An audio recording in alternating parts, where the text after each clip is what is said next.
Hi, this video is about how to use the bedhead model from the cloud.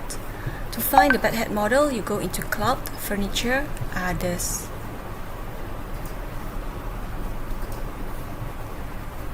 Under Malaysia, here are the bedhead models. To use them, just drag it out as usual.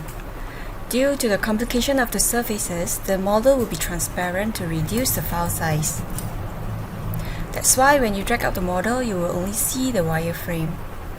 So we are here to guide you how to show the model. First step, use Ctrl 2 to show the outlines.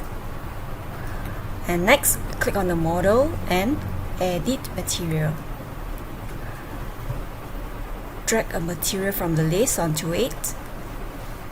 So let's say we drag a leather material.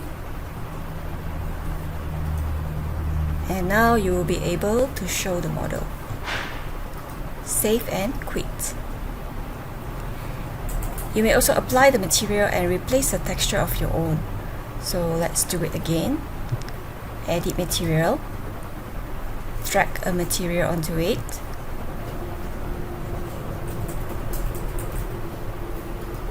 And then you may replace the texture here.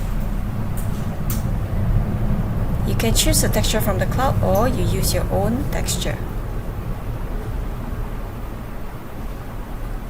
Save and quit. So this is how to use the bedhead model from the cloud. Please give us a thumbs up if you like the video and don't forget to subscribe. Happy trying. Bye.